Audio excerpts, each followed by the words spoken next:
विजय का शरीर डर से जम गया था। सामने वो सरकटा खड़ा था। उसके हाथ विजय की तरफ बढ़ रहे थे।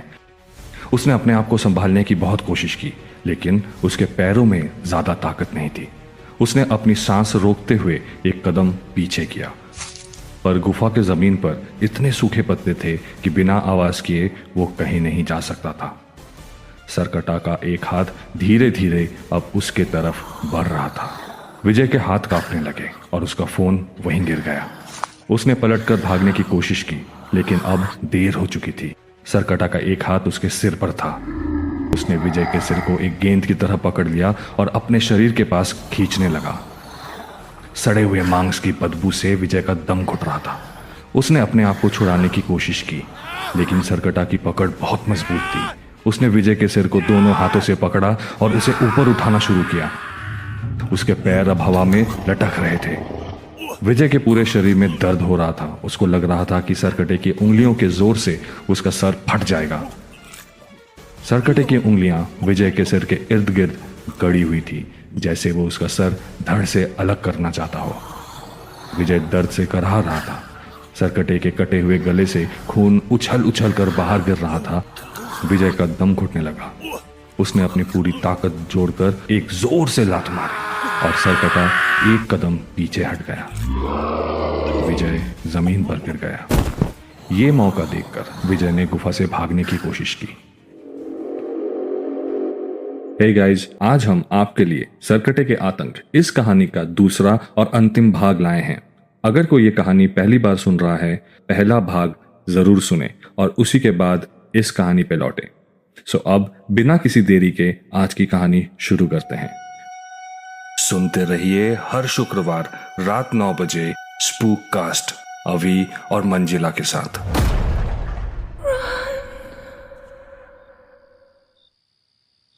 वो सरकटे से खुद को बचाकर भागा, पर अंधेरे के कारण वो सीढ़ियों तक नहीं बल्कि गुफा के दूसरे हिस्से में पहुंच गया, जो ज्यादा गहरा और डरावना था। जैसे ही विजय गुफा के इस दूसरे हिस्से में पहुंचा, मक्खियों की आवाज से उसके कान गूंज उठे। वो संभलते हुए आगे बढ़ने ही वाला था कि एक भयानक दृश्य देख उसके पैर वहीं जम गए। जमीन पर एक आदमी का सड़ा गला शव पड़ा था, जिसका सर शरीर से अलग पास में पड़ा था। एक विभत्स गंध से गुफा का वो कोना भरा था। शरीर, सर, जमीन सब कुछ सूखे खून से रंगा हुआ था।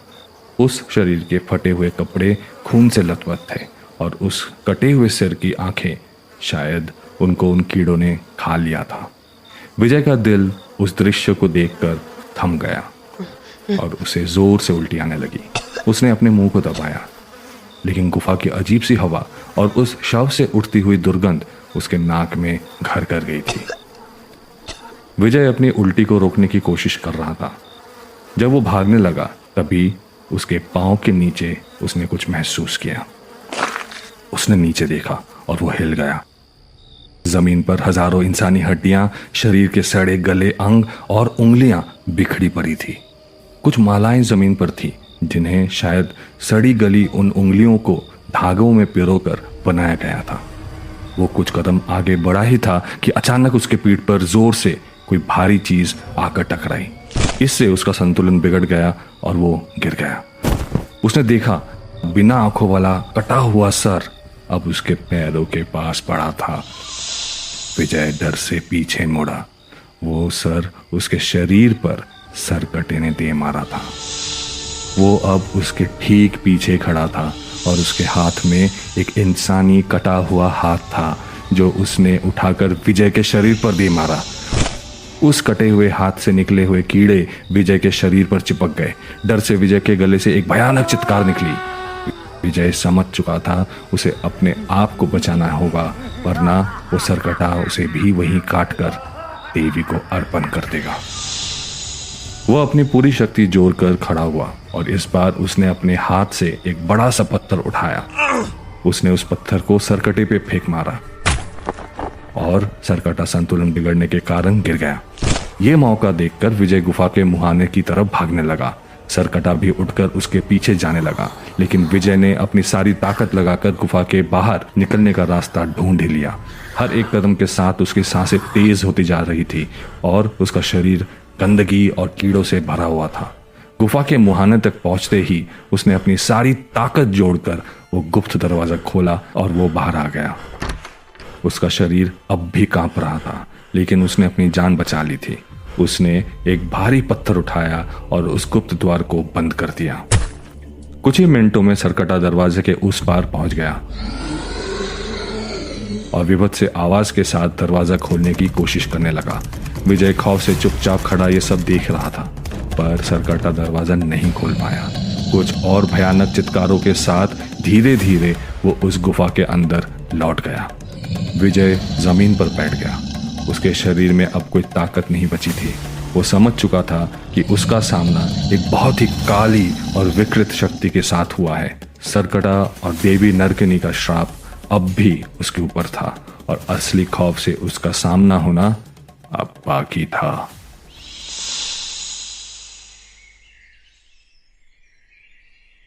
अगली सुबह विजय के दिल में पिछली रात की घटनाएं अब भी घर की हुई थी। उसका दिमाग अब तक सरकटे के खौफ से उबर नहीं पाया था, लेकिन उसने अपने मन को मजबूत कर लिया था। उसने ठान लिया था कि देवी नरकिनी और सरकटे के श्राप से इस गांव को बचाना है और यही उसका मकसद है। प्रसाद जी को सब कुछ बताने पर उन्होंने उसके डर को समझा और उससे एक रास्ता दिखाने का फैसला किया। वो विजय को एक बूढ़े तांत्रिक के पास ले गए जो अपनी काली विद्या के लिए बहुत मशहूर थे। ये तांत्रिक 90 साल के थे और अपनी तंत्र विद्या के जरिए अनेक आत्माओं और श्रापों का अंत कर चुके थे, पर अब उम्र के चलते उन्होंने बिस्तर पकड़ लिया था। प्रसाद जी विजय को एक घने जंगल से होते हुए एक छोटी सी झोपड़ी तक ले गए। अंदर एक बहुत ही बूढ़ा आदमी बिस्तर पर बैठा था। प्रसाद जी ने विजय का परिचय दिया और उसके मानसिक स्थिति के बारे में भी उन्हें बताया। तांत्रिक के होठों पर एक मुस्कान थी, जैसे उसने विजय की मन की बात समझ ली हो। तांत्रिक ने विजय से कहा, तुम्हारा सामना एक बहुत ही भयानक शक्ति से हुआ है बेटा, लेकिन तुम अभी तक जिंदा हो। इसका मतलब है कि देवी नरकिनी और सरकटे की शक्तियां तुम्हें पूरी तरह से नहीं दबा पाई हैं। ये तुम्हारी आखिरी उम्मीद है और तुम्हें हर खतरे के लिए तैयार रहना पड़ेगा। क्या मैं इस श्राप से छुटकारा पा सकता हूँ? विजय ने पूछा। तांत्रिक ने अपनी आंखों को बंद किया और कुछ मंत्र उच्चारण किए। फिर उन्होंने अपनी आंखें खोली और कहा, कल एकादशी है। ये रात देवी नरकिनी और सरकटा दोनों की शक्तियों के लिए कमजोर होती हैं। उस रात तुम्हें इन मंत्रों का उच्चारण करना होगा। यह कहकर उसने विजय को कुछ काले पत्ते दिए जिनके ऊपर लाल रंग से कुछ मंत्र लिखे हुए थे। ये काला मंत्र है जो देवी और सरकटा दोनों पर भारी पड़ेगा, लेकिन ये तुम्हें सिर्फ तब तक बचाएगा जब तक तुम अपना पूरा काम कर चुके होगे। तांत्रिक ने कहा। काम? कौन सा काम? विजय ने घबराए हुए पूछा। तांत्रिक ने अपनी उंगलियों से एक पुराना सा मटका उठाया और विजय के हाथ में दिया। इस मटके में गंगा जल है। इसका प्रभाव सिर्फ तब तक होगा जब तुम इसे देवी नरकिनी की मूर्ति पर पूरी तरह से डाल दोगे। तुम्हें इस जल से देवी की प्रतिमा को स्नान करवाना होगा तब तक जब तक कि देवी के शरीर पर लगा हुआ खून धुल न जाए, और जब यह हो जाए तब तुम्हें यह हथौड़ा लेना होगा। तांत्रिक ने एक चमकता हुआ लेकिन पुराना और भारी हथौड़ा विजय को दिया। उस हथौड़े पर कुछ पुराने और विशेष प्रकार के चिन्ह बने हुए थे। इस हथौड़े से तुम्हें देवी की प्रतिमा के टुकड़े करने होंगे। जब तक प्रतिमा नहीं टूटेगी तब तक तुम्हारा ये काम पूरा नहीं होगा। देवी नरकिनी तुम्हें बहुत डराएगी, अपने काल रात्रि के चेहरे दिखाएगी, तुम्हारे साथ खेल खेलने की कोशिश करेगी, लेकिन तुम्हें डरना नहीं है। तुम्हें ये मंत्र जपते रहना है। अगर तुम्हारे सामने सरकटा आ जाए तो मंत्र उच्चारण के साथ उस पर भी गंगा जल छिड़काना, और वो तुम्हारा कुछ नहीं बिगाड़ पाएगा। और जब तुम्हारा काम पूरा हो जाए तो सिर्फ तब तुम वहां से निकलना। अगर तुम देवी की प्रतिमा को नष्ट कर पाए तो फिर सरकटे की शक्तियां भी नष्ट हो जाएंगी। प्रसाद जी ने विजय के कंधे को थपथपाया। तुम्हारे पास अब सिर्फ एक ही रास्ता है, और यही रास्ता है विजय, तुम्हें यही करना होगा। वो पत्तों पर लिखे हुए मंत्र, गंगा जल से भरा हुआ मटका और वो विशेष हथौड़े को लेकर वो दोनों वहां से निकल गए। विजय ने तांत्रिक के सभी निर्देशों को अपने मन में बिठा लिया और अपने दिल में यह फैसला कर लिया कि सरकटे और देवी नरकिनी के श्राप को खत्म कर ही वो दम लेगा। विजय अपने घर लौट आया और तैयारी में जुट गया। उसके पास ज्यादा वक्त नहीं था।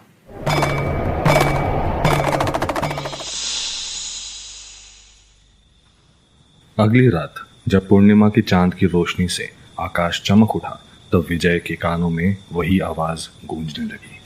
दूर किसी मंदिर में कोई आरती का नगाड़ा बजा रहा था। धम धम धम। वो आवाज उसे साफ सुनाई दे रही थी, साथ ही में शंख और घंटी की आवाज। विजय समझ गया था कि उसके गुफा में जाने का समय हो चुका था। एकादशी की वो रात शुरू हो चुकी थी। उसने हथौड़ा और मटका उठाया और मंत्रोच्चारण करते हुए निकल पड़ा। रात का अंधेरा हर तरफ छाया हुआ था। विजय समझ गया था कि सरकटा देवी की पूजा कर रहा है। एक गहरी सांस लेकर उसने गुफा के एक दरवाजे से पत्थर हटाया और फिर दरवाजा खोला। मंदिर के भीतर से आने वाली आवाज एकदम से बंद हो गई। विजय बिल्कुल सतर्क होकर मंत्रोच्चारण करता हुआ मटके और हथौड़े के साथ धीरे धीरे सीढ़ियों से नीचे उतरा। उसने चारों तरफ देखा और कांप उठा। देवी नरकिनी के पैरों के पास एक बिना सर और बिना उंगलियों का शरीर पड़ा हुआ था और एक कटा हुआ माथा देवी के कटोरी में था। देवी के हाथ की कटोरी खून से भरी हुई थी और उनके गले में कटी हुई उंगलियों की माला थी, ठीक वैसी ही जैसा उसने यहाँ उस दिन भी देखा था। इतना खून था चारों तरफ, मानो देवी खून से नहाई थी। विजय अंदर से हिल गया था। उसने चारों तरफ देखा पर सरकटा वहां कहीं नहीं नजर आ रहा था। ये उसके लिए एक मौका था और बिना वक्त गवाए उसने मंत्र जाप करते हुए देवी की मूर्ति को गंगा जल से स्नान कराने लगा ताकि खून के दाग मिट जाए। लगभग आधा खून देवी के प्रतिमा से निकल ही चुका था कि अचानक एक आवाज आई। मटके पर एक जोर का झटका लगा और मटका वहीं टूट गया। बाकी का पूरा गंगा जल जमीन पर गिर गया। विजय सहम उठा। डर के मारे उसके चेहरे से रंग उड़ गया। उसके पैरों के पास एक मानव शरीर की हड्डी पड़ी थी जिससे वो मटका टूटा था। उसने पलट कर देखा और सामने वो सरकटा खड़ा था। आज सरकटा और बेबस लग रहा था क्योंकि उसने अपने सड़े गले सर को अपने हाथ में पकड़ उसके सामने खड़ा था। सरकटा हंस रहा था और उसकी हंसी उस गुफा में गूंज रही थी। वो समझ गया था कि जब वो मंत्रों का उच्चारण कर देवी को स्नान करा रहा था तब सरकटे ने ही एक इंसानी हड्डी फेंक कर मटका तोड़ दिया था। विजय समझ गया था कि बहुत बड़ी अनहोनी हो चुकी है क्योंकि वो विधि को पूरा नहीं कर पाया, लेकिन देवी का स्नान अभी भी अधूरा ही था। फिर अभी उसने अपनी हिम्मत को संभालते हुए उसने मंत्रोच्चारण जारी रखा और हथौड़ा उठाकर मूर्ति को तोड़ने के लिए उसने अपना हाथ बढ़ाया। और जैसे ही उसने वो हथौड़ा उठाया, देवी के अंदर से एक जोरदार चीख निकली। विजय ने सामने देखा और उसके शरीर में बिजली दौड़ गई। देवी नरकिनी की आंखें खुल गई थी। उनकी आंखें बिल्कुल लाल थीं। उनके बाल हवा में उड़ रहे थे। उनके दांतों और होठों से खून टपक रहा था और वो 8 फुट लंबी मूर्ति में मानो अब जान आ गई थी। देवी के गले से एक ऐसी चीख निकली जिसे विजय वहीं जम गया। देवी ने अपने जीभ से दांतों पर लगे खून को साफ किया, फिर अपना मुंह विजय के पास लाकर हंसते हुए बोली, ये सब एक छल था विजय। मैं तुझे यहाँ लाई हूँ ताकि सरकटा तुझे बलि चढ़ाकर मेरी शक्ति को जागृत कर सके। तू मुझे नहीं मार सकता। तो मैं तुझे विजय के होश उड़ गए थे। उसे समझ नहीं आ रहा था कि वो देवी के इस छल में कैसे फंस गया। अपनी बलि के लिए तैयार हो जा विजय। जमींदार राघव सिंह ने मेरी बलि देवी को चढ़ाई थी। आज मैं तेरी बलि चढ़ाकर अपना बदला पूरा करूंगा और तेरा खून पीकर देवी की शक्तियां जाग जाएंगी। जो बलि का वादा तेरे दादा ने पूरा नहीं किया वो देवी अब खुद ही पूरा करेगी। कल्याणपुर में हर अमावस्या को फिर से नरबली होगी और देवी नरकनी को रक्त का भोग चढ़ेगा।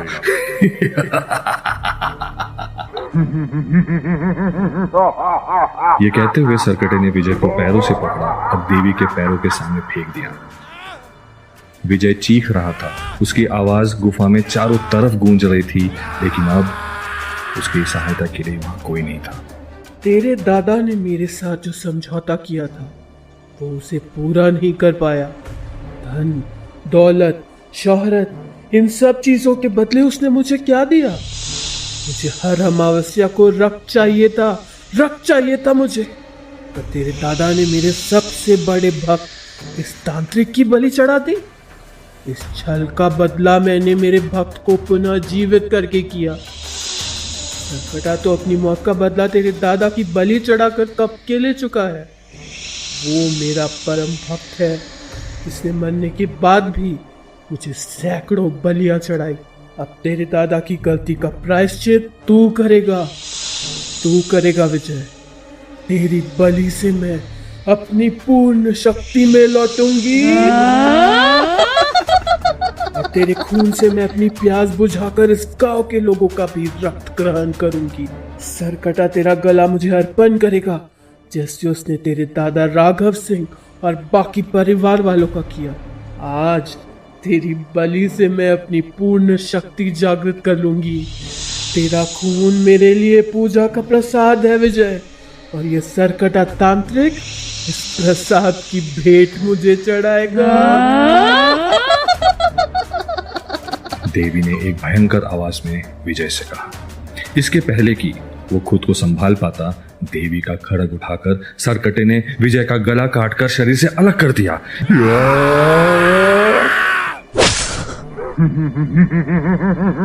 सरकटे की हंसी पूरे गुफा में गूंज रही थी। देवी नरकिनी के मुंह पर एक मुस्कान थी। सरकटे ने विजय का सिर देवी के हाथ में रखे प्याले में रखा। कुछ ही सेकंड्स में कटोरी खून से भर गई और देवी ने उसे ग्रहण कर लिया। देवी के अंदर से एक अजीब सी काली धुंध उठी और गुफा में फैलने लगी। ऐसा लगा मानो गुफा की दीवारें कांप रही हैं। देवी अब पूरी तरह जागृत हो गई थी और गांव का श्राप लौट आया था।